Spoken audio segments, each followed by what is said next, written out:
Yo, what up, fam? It's BG with Boxing Politics. Thanks for checking in. Be sure to like, share, and subscribe to the video. So, today's topic, we're talking about Ryan Garcia. Was on Boxing Scene today, seeing that he had some more comments about his promoter, Oscar De La Hoya. Said he sounded like a hater. I disagree.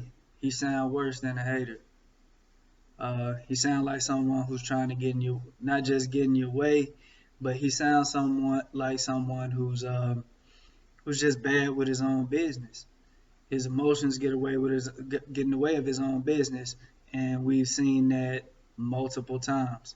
So to get a backstory on it, um, Ryan and Oscar have had back and forths over Twitter, online, all the time.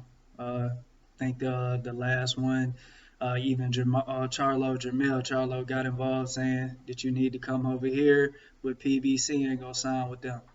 And I'm not gonna lie, it sounds like it's something he may be considering. Um, it's just been a bad relationship between the two. Oscar, in this most recent one, it seems like there was a fight scheduled. Um, Ryan was gonna make 200K, and he felt that was shortchanging him. I don't know what to say. I can't watch somebody else's pockets, but at the same time, Shakur Stevens, someone who came into the game at about the same time, uh, probably somewhat equally as big. He has a belt. Ryan doesn't, so that's one thing. But he made 400 fighting lesser opposition, not overall in his career, but in the fights they were set to come back for. So Ryan wasn't feeling it, and obviously he has the right not to.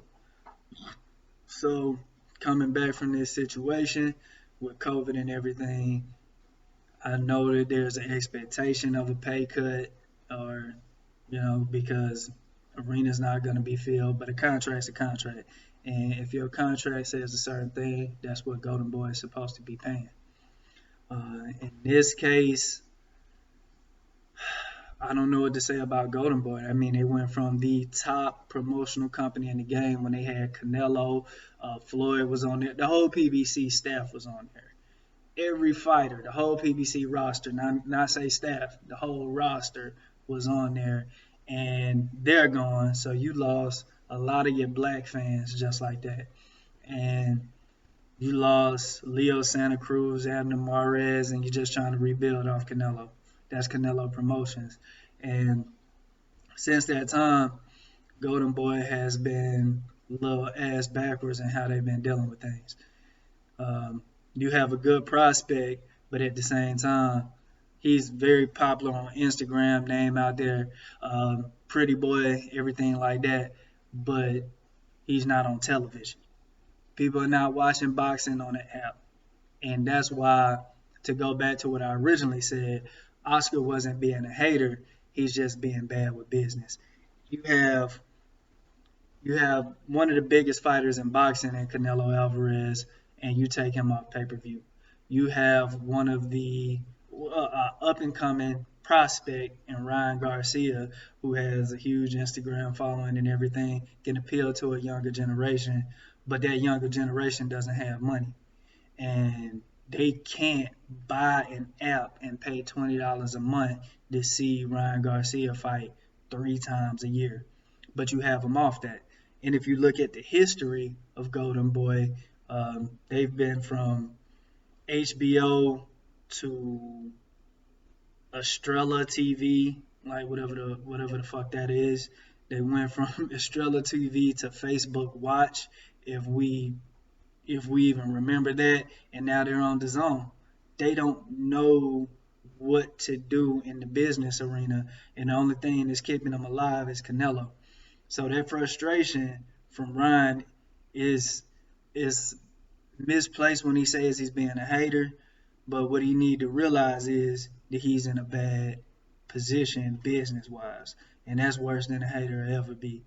A hater just try to get in your way, but this one is signed. You signed to them, and they're trying to profit with you, but they don't have the ability to do so. So he may need to consider some moves. The kid is 21 years old. Like you said, up and coming prospect. He might want to avoid a belt because seeing other contracts, it's a lot of fighters. They'll sign a contract, but once you get the belt, you have to stay with the fighter, with the promoter, maybe a couple years after that. Just getting the belt extends your time with them.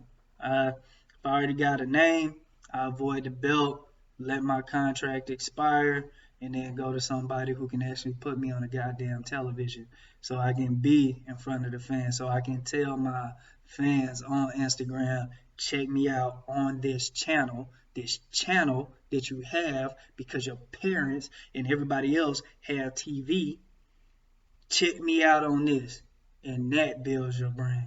You don't get your brand built by being ducked away on $20 a month after only caters to boxing.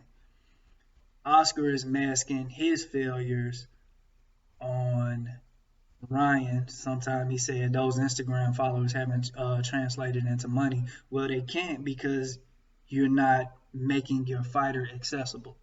So Ryan needs to go somewhere where it's accessible.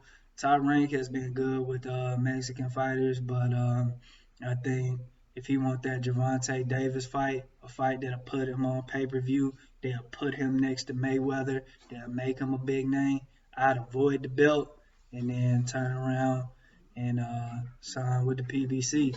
Because you can always leave that one. That's an advisory contract, not a manager, not a promotional contract. So if it don't work, you can go somewhere else. But you're a brand. So go ahead, take that, and make a career out of it. But yeah, just wanted to check in with you guys. This has been the Boxing Politic. Like, share, subscribe. Telling you we're going to be constant with this. Good check in with you. Take it easy. Peace.